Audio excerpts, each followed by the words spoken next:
또래의 다른 여자아이들처럼 지영이 역시 호기심 많고 꿈이 큰 아이였습니다. 하지만 지영이의 삶은 어린 시절부터 아빠의 폭언과 폭행으로 순탄치 않았습니다.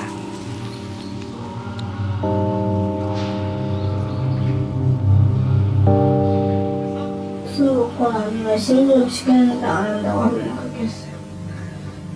근데 그게 밤 너무 늦으면 거의 가게도 문을 닫잖아요. 그 닫으면 두들겨서 안 열어주면 다른데 다용이 슈퍼 있는데 거기 갔다 오고. 더 멀리 또 가야 되고. 근데 한 번만 시키는 게 아니고 왔다가 모자라면 또 시키는 거니까. 이거 때린 것도 있고 그냥 때리기 전에 그 머리를 먼저 잡으면 너무 되니까.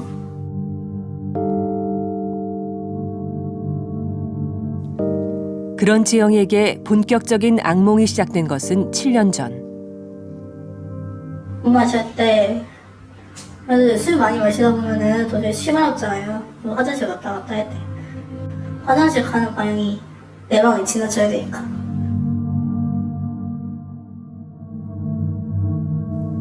당시 5학년이었던 지영이는 자신에게 닥친 일이 무엇인지도 알지 못했습니다. 솔직히 그때 아무것도 몰랐어요. 더인 줄 알았지 주제면서. 처음에 그런 걸 딱 본 게 엄마하고 아빠하고 하는 걸 봤으니까 그런 거 있잖아요. 그런 건 줄 알지.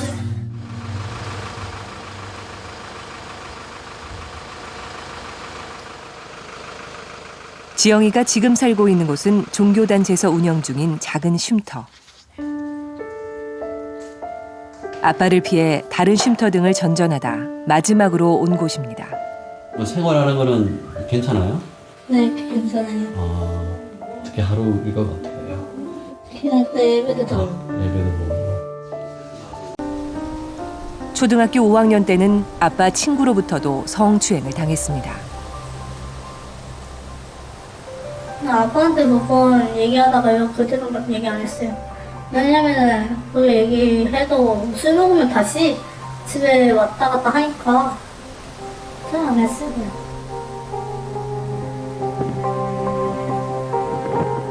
남동생 민호도 아빠의 거듭된 성추행에 시달려야 했습니다. 성추행이 있었다라고 고백을 했어요. 그 뒤로 아빠를 보고 싶지 않다고 지금까지 주장을 하고 있고요. 아빠는 남매들 앞에서 야한 동영상도 거리낌 없이 봤습니다. 성인 채널, 이제 흔히 우리가 말하는 포르노? 그걸 봤대요. 그리고 아빠가 엄마 따라 해봐 하고 시켰다는 거예요.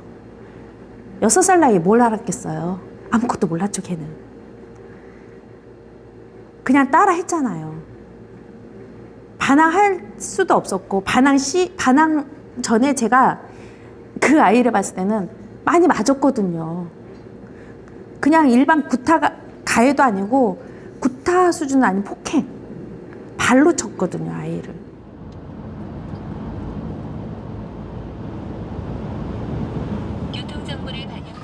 남동생 민호는 어떻게 지내는지 찾아가 봤습니다.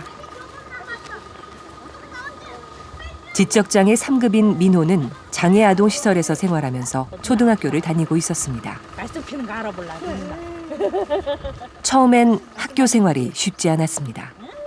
거의 짜증, 그러니까 이유 없는 이유가 있어요. 그러니까 수업 하다가 갑자기 막 울어요.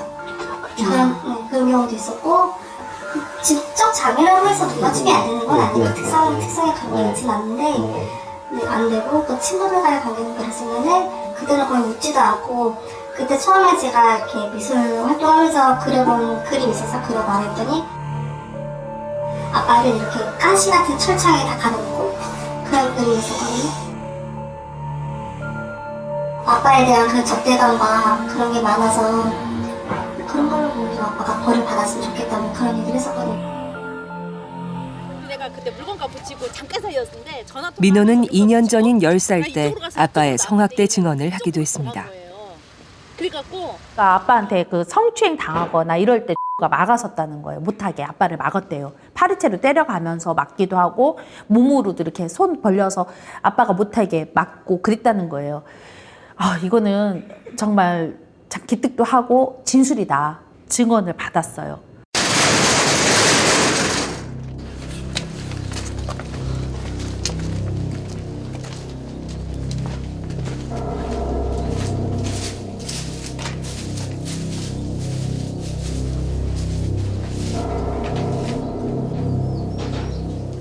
아빠의 성학대 사건으로 2년 전 가족이 뿔뿔이 흩어지면서 폐가가 됐습니다.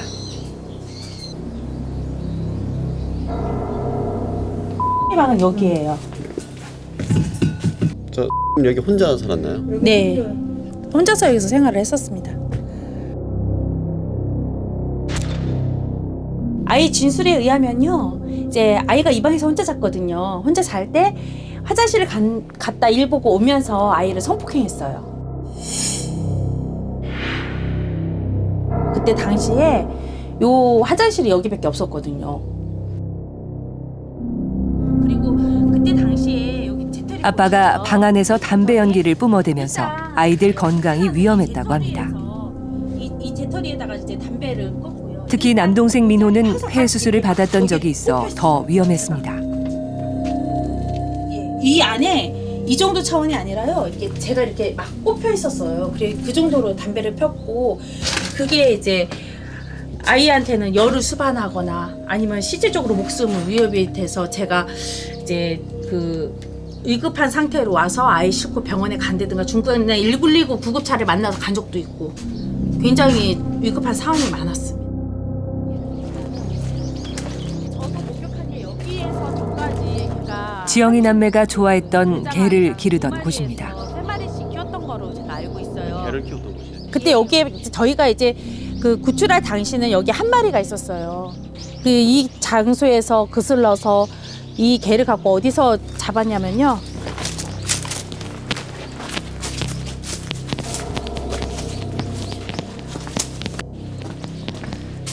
여기 이제 그 여기서 직접 이제 그 잡아서 배도 가르고, 저희 요새는 개고기를 안 먹거든요. 근데 이제 요리를 시켰다고 하는데 그걸 아이들이 다 봤다고 하더라고요. 그 장면에 아이들이 상처 얘기를 많이 하더라고요.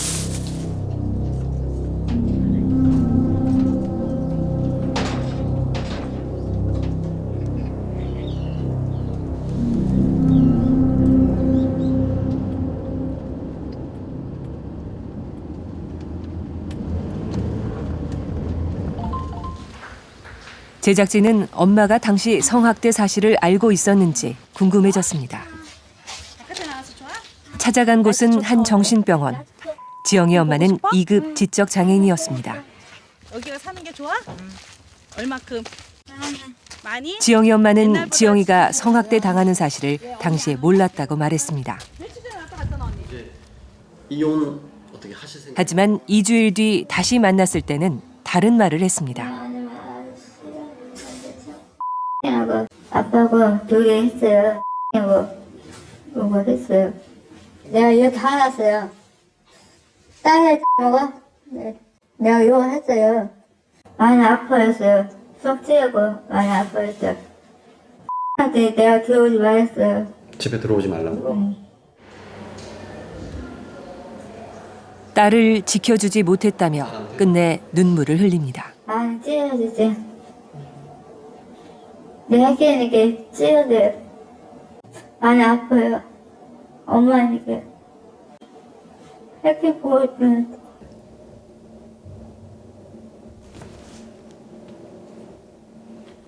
지영이 엄마는 현재 남편과 이혼을 준비하고 있습니다.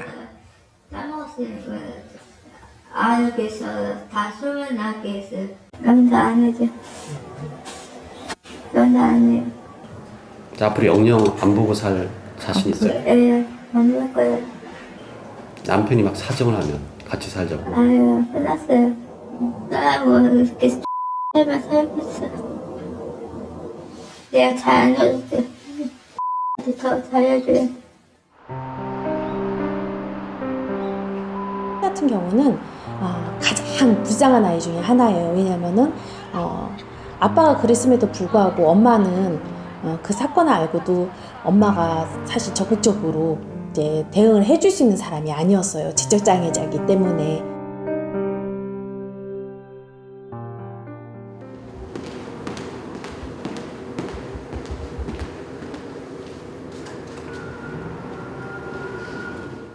아빠의 성학대로 인한 남매의 트라우마는 어느 정도일까? 워낙에 이제 아주 심각해. 지영이 남매를 상담한 적이 있는 정신과 의사를 만나봤습니다. 어떤 본인의 어떤 충동이나 본능을 억제할 수 있는, 절제할 수 있는 능력이 다른 아이들보다 훨씬 떨어질 가능성이 있어요. 그래서 어떤 범죄에 노출될 수 있는 상황에서 훨씬 더 충동적으로 행동할 수 있고 훨씬 더 그런 범죄의 가능성이 많이 노출되어 있다고 볼 수 있죠. 그런 경우도 있죠.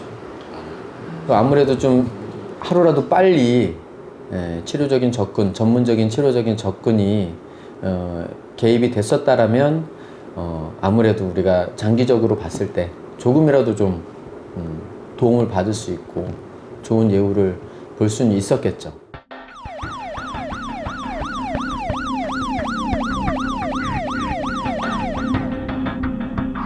지영이와 민호, 이들 남매에 대한 아빠의 성학대는 지난 2014년 경찰의 수사로 사건화됐습니다. 지영이 아빠는 친족 성폭행 혐의 등으로 12년형을 선고받고 현재 교도소에 수감돼 있습니다. 하지만 취재 결과 지영이의 성학대는 5년 전인 2009년부터 이미 이웃 주민들은 알고 있었던 것으로 드러났습니다. 그냥 하루는 지금 마누라가 엄마 그래서 왜 그러냐 뭐 또 행패 또 부리대 그러니까 새끼 잡아만 붙여 새끼 잡아만 붙여 그거 피팅해가지고 어디서 생겨요? 그지랄했어요 이러는 거. 어머 이게 뭐 너 똑바로 말해봐. 난 상상도 못했으니까. 주위 좀 그래서 이 동네는 소문은 다 났었어요. 동네까지. 왜 내가 소문 퍼뜨렸어. 지네 동네에서 이거는 알아야 되는 거 아니냐. 세상에 이런 하늘이 무섭지 않은가. 세상에 어떻게 그럴 수가 이런 일도 있느냐고 막 이래가면서 같이 대화를 해서 네. 하지만 경찰에 신고는 하지 못했습니다. 내가 신고는 못했어요. 동네에서 난리더라고. 동네 주민들이 말려요? 신고 우리가 하면은 눈으로 보지 않은 이상 우리가 하다 보복당한다. 자네 하지 말자. 보복 때문에. 지금 마음이 편치 않아요. 이 동네도 지금 우리 동네도. 이웃 주민들이 이렇게 쉬쉬하는 동안 아빠의 성학대는 계속됐습니다. 지영이가 성학대 사실을 처음 말한 건 2011년 중학교 1학년 때. 경찰이 본격적으로 수사한 2014년보다 3년 전이었습니다. 하루는 결석을 했는데 아빠가 아빠한테 전화를 했는데 왜 결석을 했는지 물어봤더니 가 생리통이라는 거예요. 생리통. 근데 아빠가 나이가 많은 거 아시죠? 네. 그때 나이 아빠들은 그런 거 관심이 없거든요. 네. 불길한 예감이 들었어요. 상담할 때 특히 아빠에 대한 증오감이 컸다고 합니다. 그 상담 와중에 이제 그 아버지에 대한 그 증오심이 일반적이지 않았어요. 굉장히 굉장히 거센 증오심이라고 할까요? 지영이가 2011년 여름에 가출한 뒤 집에 들어가길 거부하자 해당 지자체는 지역 요양원으로 보냈습니다. 그렇게 하고 나서 그 요양원 원장님한테 이제 자기 친아빠로부터 성폭행을 당했다라는 사실을 말했대요. 그래서 그 사실을 요양원 원장님은 그 복지사한테 전달을 했고 복지사로부터 처음 아버지로부터 성폭행이 있었다는 사실을 확인했죠. 거주 문제를 이제 친부로부터 성폭행이 있으니까 같이 둘 수는 없잖아요. 그래서 일단 친부로부터 분리하는 문제를 제일 먼저 고민을 했고요. 그래서 분리하는 과정에서 이제 어디에 있을 것인가 해서 시설 문제를 계속 알아봤어요. 그래서 당시 상황을 더 자세히 알아보기 위해 해당 지자체를 찾았습니다. 하지만 당시 담당자는 만날 수 없었습니다. 사회관리 선생님이 계속 이 학생을 이렇게 사회관리를 했어요. 그랬는데 퇴사했어요. 그 직원이. 당시 지역 성폭력 상담소 등도 찾아 지역사회가 지영이 문제를 어떻게 논의했는지 추적했습니다. 지영이 관련 대책회의가 열렸지만 여기서도 지영이 분리 문제만 다뤘고 아빠 처벌 문제에 대해선 소극적이었습니다. 이유는 역시 가족 해체에 대한 부담 때문이었습니다.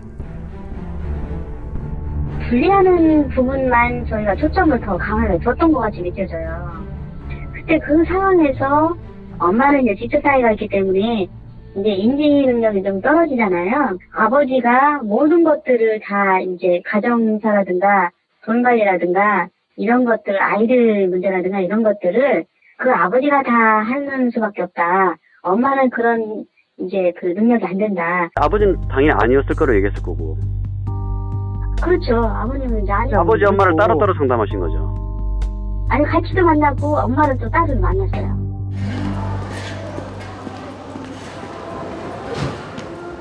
지영이는 다음 해인 2012년 2월 청소년 쉼터에 가서도 성학대 사실을 털어놨습니다. 그 사례 담당 선생님이 성폭력 사건을 인지를 해서 아마 사실관계 파악을 좀 하셨던 것 같아요.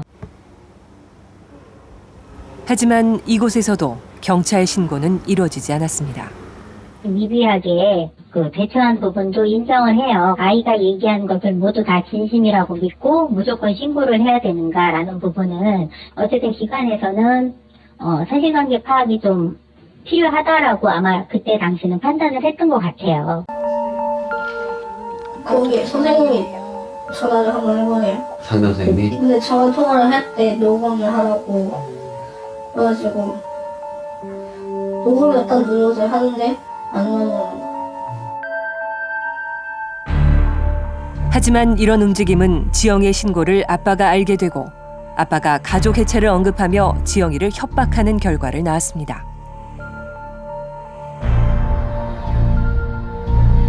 그래서 그걸 말하는 거 아니라고.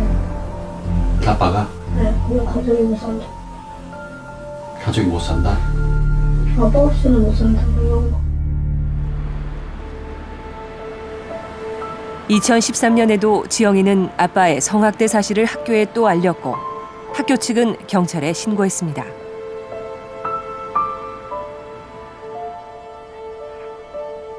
그런데 경찰이 수사에 착수하자 지영이가 무슨 이유 때문인지 진술을 회피했고 경찰은 수사를 더 이상 하지 않았습니다. 왜 진술을 피했는지 지영이에게 물어봤습니다. 뭔가 건졌어요. 일단은 학교에 있고 어차피 학교 여기서 금요일에 집에 가야 되는데 또 연락이 가면 또 집에서 또 뭐라고 할 수도 있고. 지영이가 성학대 사실을 얘기할 때마다 아빠는 알게 되고 그렇지만 처벌은 받지 않는 아빠와 계속 마주쳐야 하는 상황이 두려웠다는 얘기입니다. 회피하거나 진술 번복이 일어나죠. 그게 안전 확보가 안 돼서 그래요. 그러니까 이런 어떤 심각한 성폭력, 아동 학대도 마찬가지지만 성폭력을 당한 애들은요, 그러니까 안전하다는 느낌이 안 들면 진실을 얘기하잖아요. 근데 얘는 얘기했다가 오히려 자기 안전이 확보되지 않은 걸 확인했잖아요. 그러고 나면은 입을 다물어 버리죠. 다음 해인 2014년 지영이가 다시 중학교 담임 선생님에게 얘기하고서야 결국 경찰 수사가 시작됐습니다. 지난 2009년부터 2013년까지 지영이가 성학대를 당하고 있다는 걸 지역사회가 알고 있었는데도 정작 아빠에 대한 처벌은 2014년이 돼서야 이루어진 겁니다. 이웃은 보복이 두려워서, 상담소와 해당 지자체는 가족 해체의 부담 때문에 아빠 처벌에 적극적이지 않았습니다.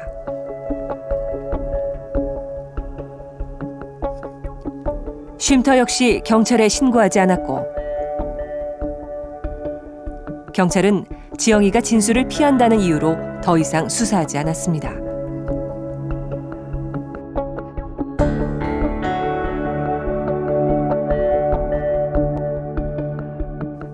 결국 지역사회 대부분이 지영이의 힘겨운 구조 요청에 온전한 역할을 다하지 못한 셈입니다.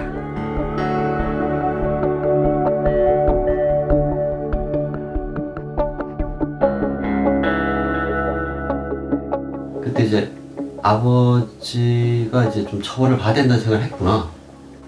그러면 내가 좀 김사가 살지 않을까 이런 생각했어요. 하지만 지영이의 기대와 달리 아빠는 처벌되지 않고 성학대는 계속됐습니다.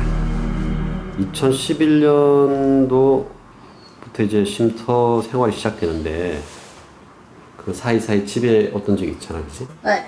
그때도 아빠한테 또 성폭행 당한 거지. 가끔 술을 마시는데 술 마실 때 그 집에 있을 때 2012년에는 지영이가 고민 끝에 직접 경찰에 신고 전화까지 했다고 합니다. 네가 112에 신고했어? 네. 괜찮은 아저씨한테 전화주는 줄 알고 끊었어요.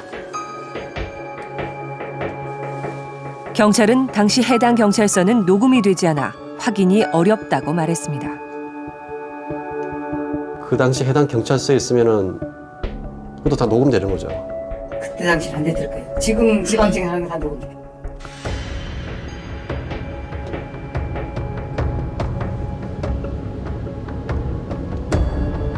지영이는 성학대 사실을 털어놓은 2011년부터 집에서 분리 조치됐습니다. 처음에 간 곳은 엉뚱하게 노인요양원이었습니다. 해당 지자체는 긴박하게 가족과 분리하다가 생긴 일이라고 해명했지만 그 이후에도 치료시설이 아닌 청소년 쉼터 등으로 보내졌습니다. 이곳에서 2달 정도 있었습니다. 거의 쉼터는 일단 같이 청소년들이 오기 때문에 막 술 먹고 막 담배병 이런 애들이 오니까 그때 무섭고 막 그러니까 뭐 이렇게 네가 진술을 트라우마 치료와는 거리가 멀었습니다. 보통 그냥 게임 하다가 어느 날 와가지고 그 상담을 계속 하더라고요. 한 몇 시간을 상담하다가 그 나머지 시간은 애들하고 거의 있는 애들하고 보드게임하고 막 그렇게 지냈어요. 이처럼 쉼터를 비롯해 지영이가 거쳐간 시설만 17곳이나 됩니다. 솔직히 그때보다 후회한 적도 많아요. 아예 내가 그냥 여기서 그냥 신고를 안 하고 그냥 살았으면 이런 일이 안 나올 텐데 내가 신고 안 했으면? 네, 그래도 집이라는 게 있긴 있잖아요. 그러니까 그래서 그냥 내가 참고 살면 되는 거고. 그 바람에 이 아이는 쉼터놀이만 하고 다녔잖아요. 같은 아이들이 가출 청소년 쉼터에 있다는 건 더더구나 말이 안 되는 거거든요. 보면은 치료에 급급한 게 아니라 아이 시설 찾기에 급급하지 않았나.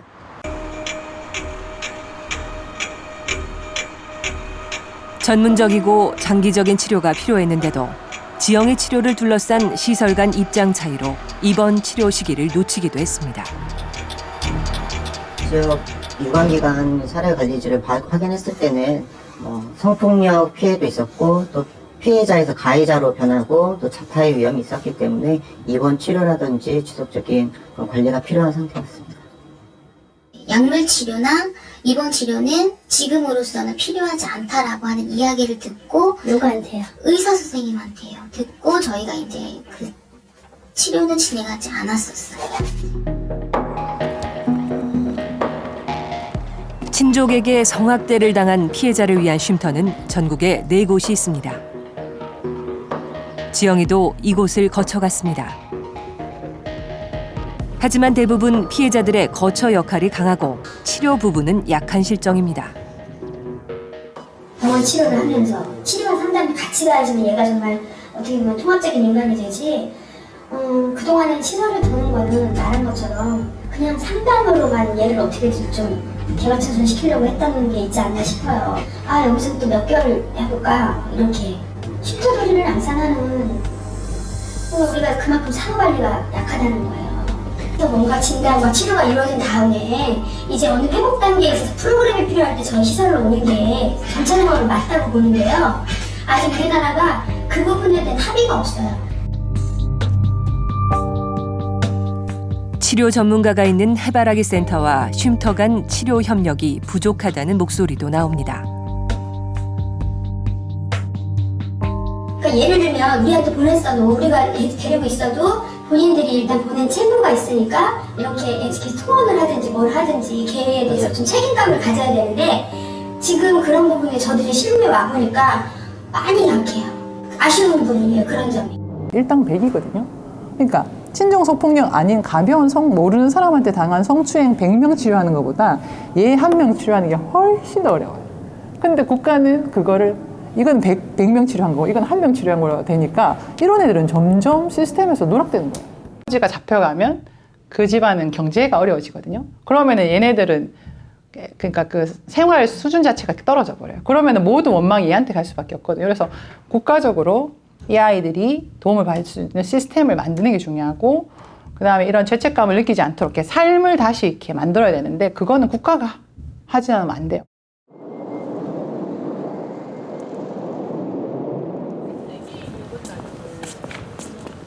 지영이가 입원 치료를 받기 위해 병원에 도착했습니다.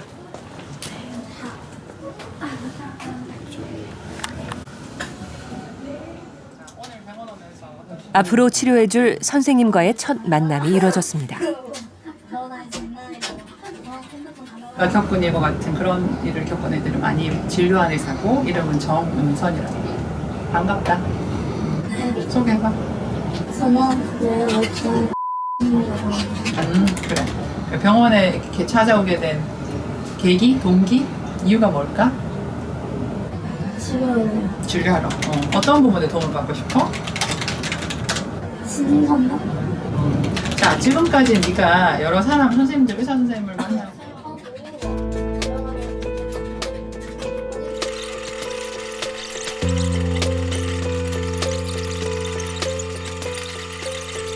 한 시간여의 첫 진료 결과는 어떻게 나왔을까요? 굉장히 남들이 겪지 않아야 될 일들을 아주 오랫동안 아주 심각하게 다양한 케이스로 성학대뿐만 아니라 신체학대, 방임, 정서학대까지 같이 중복학대가 오랜 동안 있었던 걸로 보여지고요. 아이들한테 보통 제가 이제 소원을 3가지를 묻거든요. 뭐 마법사가 나타나서 너 소원을 다 들어준다고 했을 때 어떤 걸 얘기하고 싶냐고 얘기했을 때 아이가 2번째 소원으로 꼽은 게 생리를 안 하게 해달라는 얘기를 했었어요. 그런데 이후에 아이가 죽고 싶은 생각이 든 적이 언제였니 했더니 치마를 입기 시작했을 때부터요. 이런 얘기도 했고 그래서 지금 봐서는 여성성에 대한 부정이 나타나고 있어요. 자기는 지적장애가 아니라서 더 괴로웠다는 얘기를 했거든요. 거기서 되게 제가 좀 이렇게 마음이 울컥했어요. 참 괴로웠겠구나 하는, 참 저 아이가 괴로웠겠구나 하는 게 이렇게 전달이 됐었거든요. 엄마는 지적장애니까 뭐 자기 하고 싶은 대로 애기처럼 굴면 되고 남동생도 지적장애니까 내가 혼자 있고 싶어도 와서 장난치고 그 2사람은 마음 편하게 사는데 그러니까 얘의 감정 조절 능력이 어느 정도고 자존심이 어느 정도고 그다음에 부정적인 감정을 다룰 수 있는 게 어느 정도인지를 이렇게 파악을 해서 거기에 맞춰서 맞춤 치료를 해야 되는 거죠. 아이들은 과거를 생각하면 너무 떠오르면 너무 힘들잖아요. 그러니까 차단, 막을 딱 쳐요. 그거를 트라우마틱 월이라고 하거든요. 차단벽이라고 하는데 외상벽을 딱 치고 과거의 고통을 그 뒤에 숨겨버려요. 지금 아버님 어디에 있나 하니까 교도소에 있어요. 언제 나오니? 10년 후에 나와요. 그때 10년 후면 어떻게 될 것 같니? 각자 살아가겠죠. 다시 만나고 싶어 하진 않는 것 같아요. 아빠를 만나는 것을 두려워한다는 생각이 들더라고요. 결코 했다고 말할 사람이 아니니까. 여태까지 겪어봤을 때 아빠를? 네. 또 내 탓으로 돌리는 사람이니까.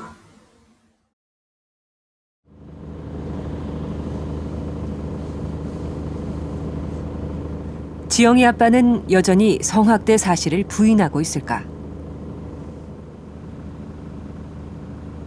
지영이 아빠가 제작진과의 만남을 거부해 지영이 엄마와 이모가 교도소에 수감돼 있는 아빠를 면회했습니다. 지영이 아빠는 면회에서도 성학대 사실을 여전히 부인했다고 합니다. 난 안 했어. 나는 당신을 사랑한 죄밖에 없어.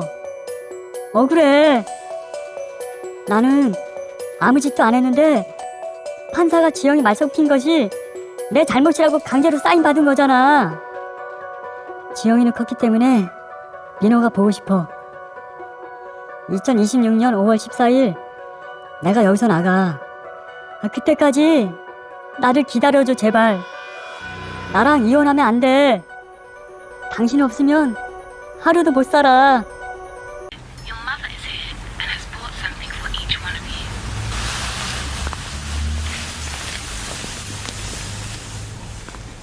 성폭력을 당할 경우 트라우마의 심각성을 보여주는 독일의 공익 광고입니다. 뱀 모양의 형체로 그려진 트라우마가 어릴 때부터 죽을 때까지 평생 따라다닙니다. 트라우마는 유전까지 된다는 연구 결과도 나와 있습니다. 아동 성폭력, 그 중에서도 친족 성폭력은 일회성으로 끝나는 경우가 거의 없고 대부분 몇 달, 몇 년, 굉장히 장기간에 걸쳐서 일어나기 때문에 그 심리적 후유증을 다른 것과 비교할 수 없는 굉장히 심한 차원의 문제가 되고 후유증이 심하면 당연히 외상후 스트레스 장애, 우울증, 불안증, 그 다음에 자살과 가는 극단적인 선택들을 하는 비율이 훨씬 더 높게 됩니다. 지난 2014년 아동과 청소년 대상 성폭력은 3,300여 건. 이 가운데 친족이 가해자인 경우는 372건, 11%입니다. 친족이 저지르는 아동 성폭력은 매년 증가하고 있습니다. 하지만 신고 건수는 그야말로 빙산의 일각입니다. 실제 상담소나 이런 센터에 오는 거랑 굉장히 천차만별이에요. 왜냐하면 신고율이 한 10% 정도 미만이거든요. 근데 거기에 더더군다나 친족이면 신고를 잘 안 합니다.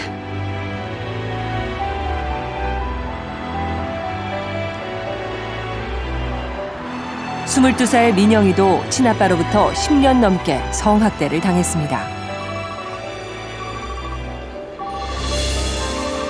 부모 모두가 장애가 없는 중산층 가정이었습니다.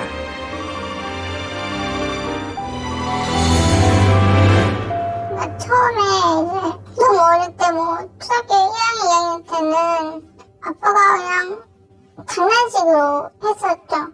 내가 여기 먼저 제일 뭐 이렇게 물어본 적도 없고 그냥 좋아? 좋니? 좋지? 막 이런 얘기를 계속 하는 겁니다. 근데 저는 별로 안 좋거든요. 너무 아프고 너무 치가 떨리고 구역질하고 너무 싫었던 거예요. 저는 너 이거 말하면 우리가 깨질 거야? 맨날 래퍼 소리가 있어요. 그 협박을 받아냈다고 하더라고요. 하는데 뭐 섬에 팔아버린다고까지 얘기했대요. 너 내 친구 조폭 있는 거 알지? 나 걔네 데려다 너 섬에 팔아버리려고 할 거야. 그렇게까지 얘기했다고. 성학대를 받을 당시 불면증이 생겼습니다. 사실 불면증 생긴 이유가 제가 저를 막기 위해서 불면증이 생겼는데요. 왜 그러냐면 아빠가 제가 잠이 들었을 때 항상 건드렸어요. 근데 제가 이제 안 자고 있을 때는 이렇게 건드리면 이제 빼니까 이제 그때는 이제 안 하거든요. 일반 사람들이 가장 먼저 손가락질하는 건 엄마예요. 왜 엄마가 어떻게 모를 수 있어? 아니야, 엄마도 알면서 그랬을 거야. 엄마도 동참을 했을 거야. 다들 이게 그거예요. 그렇지만은 엄마들 아는 사람이 거의 없어요. 솔직히 아이하고 같이 뭐 누워서 같은 입을 이렇게 덮어놓고 같이 TV도 볼 수 있는 거고 그렇잖아요. 그렇지만 그 안에서 무슨 일이 벌지, 그 안에서 그런 일이 벌어질 거야 누가 생각하겠어요. 그렇지만 그게 아니었던 거예요.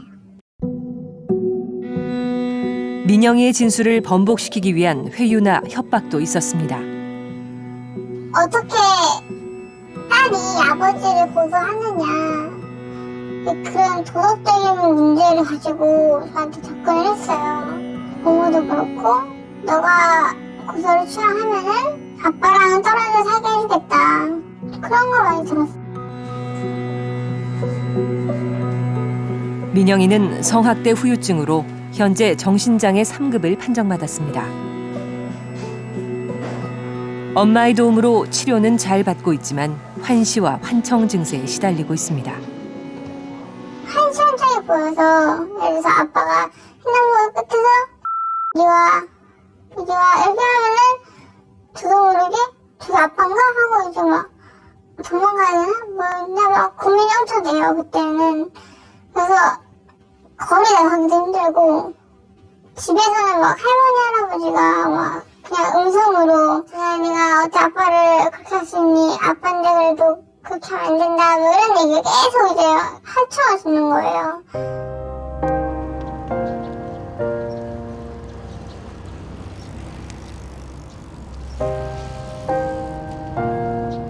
재판 과정도 힘겨운 싸움이었습니다.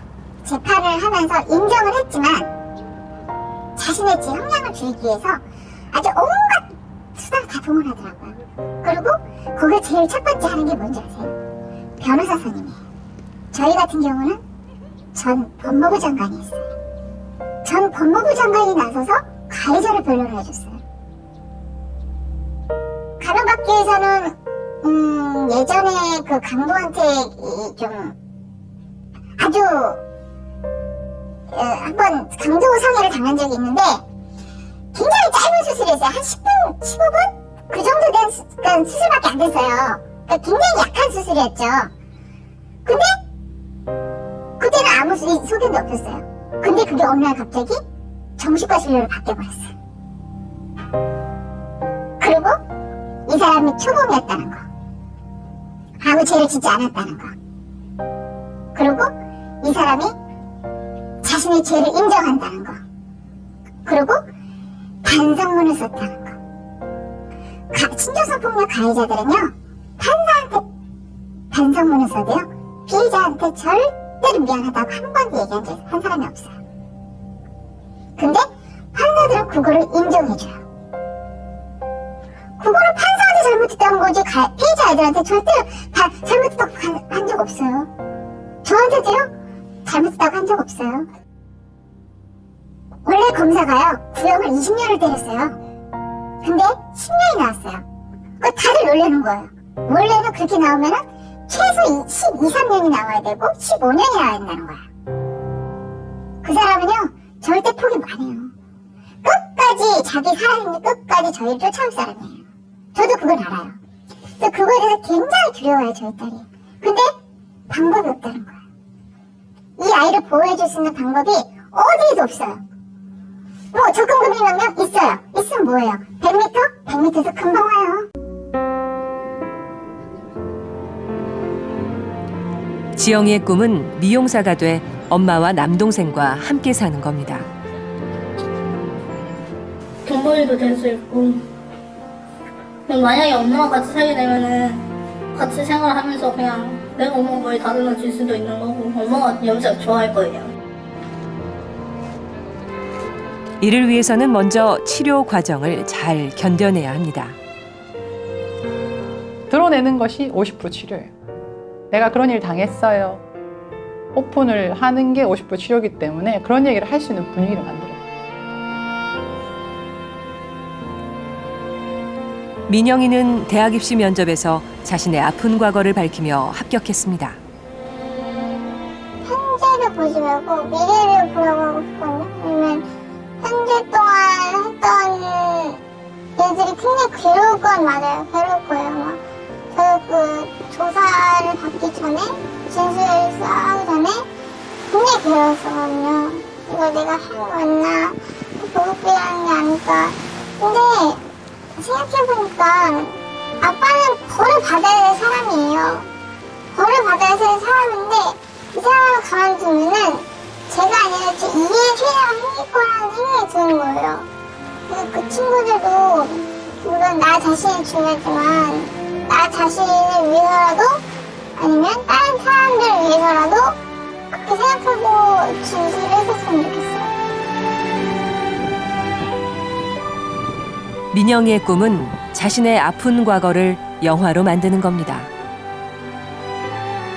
영화 감독을 꿈꾸고 내가 영화 감독 하려고 하지? 물어를 해보니까 또 두려워하고 있을 친구들 위해서 희망을 갖고 가질 수 있는 영화를 찍자.